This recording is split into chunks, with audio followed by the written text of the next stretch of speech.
앞장에서는 하나님께서 나타나 아브라함의 이름을 아브라함으로 바꾸어 주셨습니다. 그리고 아브라함과 그 집의 모든 남자가 하나님의 명령에 따라서 할례받은 일을 기록했죠.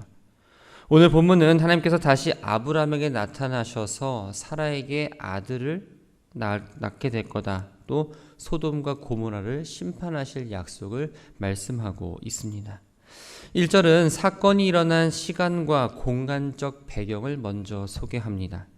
하나님께서 마므레의 상수리나무 근처에서 날이 뜨거울 때 아브라함에게 나타나셨습니다. 창세기 13장 18절 말씀을 보면 아브라함은 조카 롯과 작별한 이후에 헤브론에 있는 아모리 사람 마므레가 소유한 상수리나무 숲 근처에 거주하고 있었습니다. 이곳은 줄곧 하나님의 계시를 통해 후사와 또 기업에 관한 언약을 받은 곳이었죠. 본문에 날이 뜨거울 때는 바로 해간의 중천에 떠 있는 가장 더운 시간입니다. 오늘날로 생각해 보면 정오, 또 점심때, 점심을 먹고 난 이후에 휴식 시간을 의미합니다. 이때는 대개 햇빛이 너무나 뜨거웠기 때문에 장막문에 앉아서 더위를 식히는 게 삶의 모습이었습니다. 아브라함은 장막문 앞에 앉아 있다가 세 사람이 맞은편에 서 있는 걸 보게 됩니다. 이 당시 가나안 지역에서는 그 시간대 여행을 하지 않았기 때문에 그들이 어떤 뭔가 비상한 사명을 갖고 있는 사람들인 걸 알 수 있었죠. 그래서 아브라함은 세 사람이 자기 맞은편에 서 있는 것을 보자마자 얼른 달려가서 몸을 땅에 굽힙니다. 더위에 지신 나그네를 영접하는 일은 그 당시 사회에서 일상적인 생활 모습입니다. 그런데 그 모습을 보면 아브라함은 단순히 나그네를 영접하는 것 이상의 자세로 적극적으로 달려가서 마치 절을 하는 것처럼 무릎을 땅에 꿇고 손을 땅에 짚으며 머리를 숙인 자세로 그들을 영접하고 있었던 거죠. 여기서 세 사람은 바로 하나님과 하나님을 수행하는 두 천사를 가리킵니다. 하나님께서 인간의 몸으로 나타나신 이유는 그 인간의 편에서 하나님의 계시를 한치의 오차도 없이 분명하게 그 뜻을 나타내고자 하기 위해서였습니다. 아브라함은 내 주여 내가 주께 은혜를 입었사오면 원하건대 종을 떠나 지나가지 마십시오라고 정중하게 이야기합니다. 세 사람이 자신의 집을 그냥 지나치는 것을 만류했던 거죠. 아브라함은 첫눈에 세 사람 중 한 사람이 하나님이라는 사실을 깨닫고 바로 주라고 칭하며 경건히 그 앞에서 엎드렸습니다. 이처럼 아브라함이 단번에 하나님이라는 걸 알 수 있었던 건 첫 번째는 영적으로 깨어 있었기 때문에 가능했죠. 그리고 무엇보다도 일전에 하나님께서 자신의 직접 드러내 보이셨던 그 경험이 있었기 때문입니다. 내가 주께 입었사오면이라는 이 말은 하나님으로부터 내가 은혜를 받은 것이 있다면 하는 어떤 의심, 어떤 궁금이 아닙니다. 자신이 감히 하나님으로부터 은혜를 받을 자격이 있는지를 겸손하게 지금 여쭙고 있는 거죠. 아브라함은 세 사람에게 물을 가져다 드릴 테니 발을 씻으시고 나무 아래에서 쉬십시오라고 이야기합니다. 손님에게 물을 가져다 주는 이러한 행위는 바로 이 중근동 지역에서 손님을 맞이할 때의 가장 중요한 행동 가운데의 하나였습니다. 고대 중근동 지역 사람들은 대개 샌들을 신었습니다. 샌들을 신었고 당시는 지금처럼 양말 같은 거는 없었습니다. 그렇다면 다닐 때에 가장 쉽게 더럽혀지는 신체 부위는 어디일까요? 바로 발입니다. 더구나 장거리 여행을 하고 있는 나그네 역시 발이 가장 먼저 더러워졌습니다. 이러한 이유로 집주인은 제일 먼저 손님을 대접할 때 그 발을 씻을 물을 제공하는 게 큰 예의였던 거죠. 본문에 쉬다라고 번역된 히브리어 서한이라는 이 단어는 문자적으로 기대다 혹은 팔에 의지하다라는 의미가 담겨 있습니다. 팔에 기대어서 비스듬하게 눕는 건 당시 사람들이 식사를 할 때 취했던 자세인데 단순히 쉬십시오라는 의미뿐만 아니라 편하게 식사를 드릴 테니 그 식사 대접을 받으시고 쉬라는 의미였습니다. 또 떡을 조금 가져오리니 당신들의 마음을 상쾌하게 하신 후에 지나가라고 이야기하죠. 이 상쾌하게 하다라는 말은 바로 원기를 회복하다라는 의미입니다. 즉 아브라함은 그냥 지나가지 않고 자신에게 오셨으니까 내가 지금 당신들에게 대접하는 식사를 편하게 드시고 쉬시면서 그 지친 심신을 달랜 이후에 다시 갈 길을 떠나라고 권면했던 겁니다. 아브라함은 떡을 조금 만들려고 했지만 장막에 들어가 있는 부인 사라에게는 고운 가루 세 스아를 가져다가 반죽하여 떡을 만들라라고 말합니다. 여기서의 가루는 바로 유목민들의 주식 재료라 말할 수 있는 밀가루를 가리킵니다. 그런데 앞서 고운이라는 단어와 함께 사용함으로써 아주 귀한 손님들에게만 제공하는 그 고운 밀가루를 가지고 떡을 만들어서 제공하려 했던 거죠. 스아는 곡물 또는 가루 등을 측정하는 단위입니다. 이 한 스와는 약 7.33리터로서 4대의 양이 됩니다. 이 세 스와는 약 22리터의 양이 되는데 세 사람이 먹기에는 상당히 아주 많은 양이었습니다.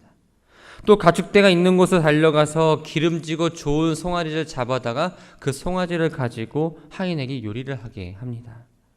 기름지다라는 건 바로 부드럽다, 또 연하다, 질 좋다라는 의미를 갖고 있는데, 즉 기름 좋은 송아지는 아주 육질이 좋고 연한 어린 숫송아지를 가리킵니다. 당시에는 새끼 염소고기만 제공해도 아주 특별하게 대우했다라고 인식되고 있었는데, 이 고기, 아주 질 좋은 고기를 내어줌으로써 아브라함은 나그네들에게 상당히 대접했다라는 걸 보여주고 있죠. 아브라함은 마지막으로는 빵과 하인이 만든 그 고기 요리와 또한 엉긴 젖과 우유를 가져다가 세 사람에게 드리고는 그 사람들이 식사를 마칠 때까지 옆에서 시중을 들게 됩니다. 식사를 마친 세 사람은 아브라함에게 묻습니다. 너희 아내 사라는 어디 있느냐? 그러자 아브라함이 사라는 지금 장막 안에 있다라고 이야기를 합니다. 세 사람은 아브라함과 사라에게 앞으로 일어날 일에 대해서 예언을 하죠. 그 내용은 과연 무엇일까요? 내년 이맘때 반드시 너에게 돌아올 건데 그때 내 아내 사라에게 아들이 있을 거라는 겁니다. 하나님은 내년 이맘때라는 아주 구체적인 시간을 말씀하심으로써 그 언약이 반드시 성취될 거라는 것을 나타내주고 있습니다. 사라는 하나님의 그 이야기를 아브라함 뒤에 있는 장막 입구에서 엿듣고 있었죠. 그런데 사라는 하나님 말씀을 도저히 믿을 수가 없었습니다. 실제 보면 남편은 이미 너무 늙어 있는 상태고 자신 역시 나이를 많이 먹었죠. 더군다나 지금은 생리가 끊어진 상태였습니다. 그 이야기를 듣고 사라는 속으로 웃었습니다. 사라의 이러한 반응은 보통 사람들이라면 할 수 있는 반응이고 우리는 보통 사람으로서 이 상황을 이해할 수 있습니다. 대부분의 사람들은 이처럼 인간적인 생각과 한계를 벗어나지 못하고 자신을 둘러싸고 있는 환경이나 그 능력을 먼저 바라보게 됩니다. 그 결과 하나님 말씀보다는 자신의 생각과 경험과 판단이 더 옳고 믿는다고 생각을 하죠. 바로 그 한계점이 바로 주님이 일하시는 시작점이라는 것을 우리는 기억해야 합니다. 그 한계의 상황이 이뤘을 때 내가 가진 상황과 경험, 어떠한 생각을 가지고 일을 하는 것이 아니라 주님께 온전히 맡기고 의지하며 주님의 일하심을 기대하는 것이 바로 성도의 자세라는 겁니다. 하나님은 천막 안에 있던 이 사라의 웃음을 보셨습니다. 그리고선 전능하신 하나님의 그 능력을 믿지 못하는 바로 그 사라를 책망하셨던 거죠. 사라는 자신에 관한 대화를 몰래 엿듣던 중 자신의 속마음을 완전히 잃게 되었음을 깨닫고 놀라게 됩니다. 그러면서 그 두려운 마음 가운데에 하나님께 나는 웃지 않았다라고 거짓을 말하게 되죠. 하지만 하나님은 사라가 웃었다라고 말씀하시면서 자신의 불신앙을 숨기려고 거짓말했던 그 경솔하고 어리석은 행동에 대해서 단호하게 책망을 하십니다. 아브라함과 사라의 후사에 대한 언약 확증을 위해 첫 번째 방문을 끝내고 나서 나그네들은 이제 소돔을 심판하기 위해 두 번째 목적을 수행하러 소돔으로 향하게 됩니다. 아브라함은 소돔을 향하는 세 사람과 함께 걸어가면서 그들을 배웅했고 이때 하나님께서는 아브라함에게 자신의 계획을 이야기하십니다. 하나님 먼저 아브라함이 강대한 나라가 되고 천하 만민은 그로 말미암아 복을 받을 것이라고 이야기합니다. 이 내용은 창세기 12장 3절에 했던 내용을 다시 한번 언급해주고 있는 내용입니다. 아브라함이 강대한 나라, 즉 크고 강한 민족을 이루기 위해서는 필요 조건이 있습니다. 그것은 아주 단순한데 이 언약이 지켜지기 위해서는 바로 그들에게 아들이 태어나야 했습니다.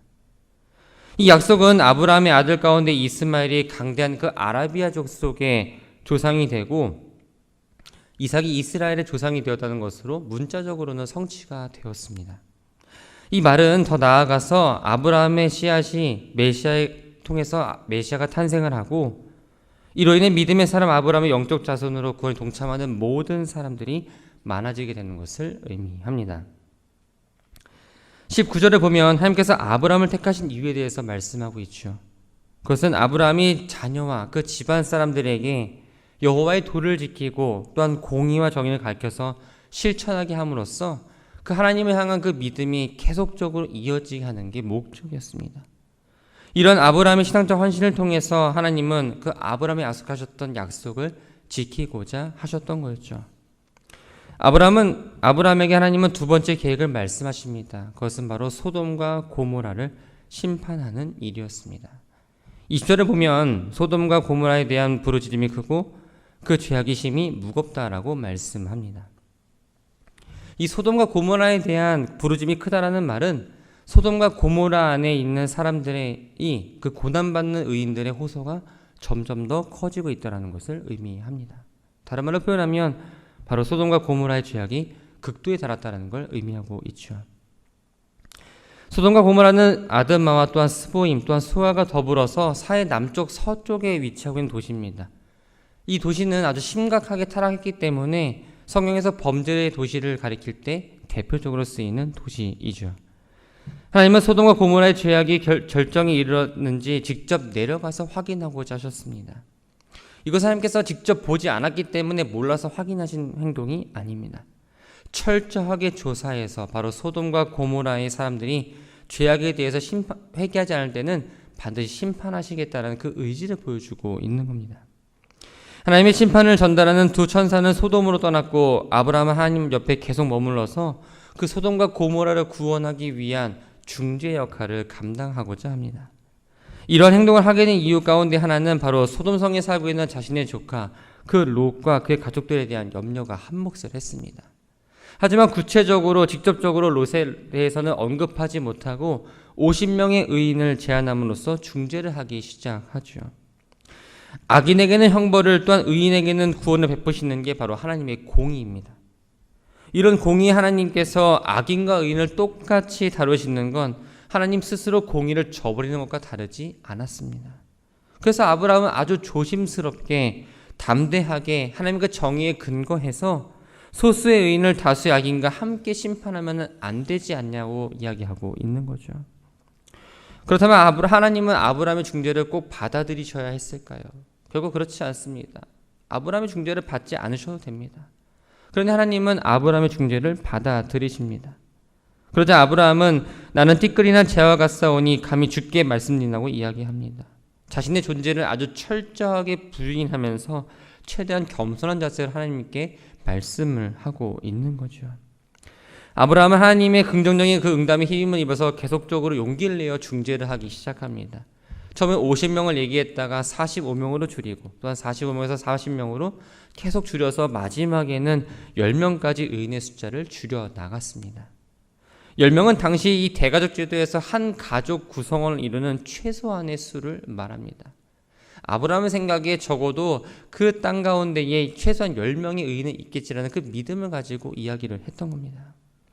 소돔을 구원하기 위한 아브라함의 중보 기도는 6번의 버릇되는 반복에도 불구하고 하나님은 매번 응답하시면서 그 아브라함이 제시한 수만 충족한다면 그 소돔을 용서하시되 말씀하시고는 그 자리를 떠나셨습니다. 말씀을 정리합니다. 아브라함으로부터 대접을 받은 하나님께서는 아브라함을 향해서 사라가 어디 있냐고 물으셨죠. 내는 이맘때 내가 반드시 돌아올 것이니 그때 너희 아내 사라에게는 아들이 있을 거라고 말합니다. 구체적으로 내는 이맘때라는 시간을 말씀하심으로써 하나님이 일하시는 스타일을 우리가 보게 됩니다. 하나님은 결코 주먹구구식으로 일하지 않으신다라는 거예요. 하나님의 계획 가운데에 하나님이 정하신 그때에 우리가 생각하지 못한 방법 혹은 생각한 방법으로 하나님께서 일하신다는 거죠. 즉 하나님은 모든 일의 때를 정하시고 일하시는 바로 질서의 하나님이십니다. 이것은 예수님의 일하심을 통해서도 확인할 수가 있습니다.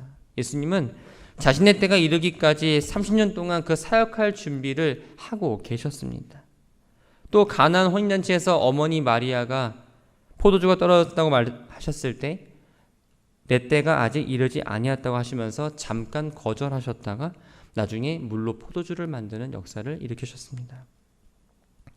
그런가 하면 자신이 십자가에 못 박혀 죽으실 때와 관련해서도 제자들에게 줄곧 계속적으로 말씀하셨지요. 뿐만 아니라 이 하나님의 일하심의 때가 있다라는 건 성경 곳곳에서도 볼 수 있습니다. 전도서 3장 1절을 보면 천하 범사의 기한이 있고 모든 목적이 이를 때가 있다라고 말합니다. 또 하나님이 모든 것을 지으시되 때를 따라 아름답게 하셨다라고도 이야기하죠. 이처럼 하나님은 자신의 때를 따라서 일하시는 분이라는 것을 성경에서 곳곳에서 말하고 있습니다. 그렇기 때문에 우리는 하나님의 약속을 받았으면 그것이 빨리 이루어지지 않는다고, 또한 내가 생각한 그 시간에 이루어지지 않는다고 하나님을 의심하거나 혹은 불평해서는 안 됩니다. 하나님께서 약속을 이루시지 않는 건 하나님이 신실하지 않기 때문이 아니라 또한 능력이 없기 때문이 아닙니다. 하나님의 때가 이르지 않았기 때문에 일이 일어나지 않았던 거죠. 하나님은 아브라함에게 후사를 약속하신 처음 그 시간이 지나고 얼마 때에 이루어졌을까요? 바로 25년이 지난 후에 그 약속이 이루어졌습니다.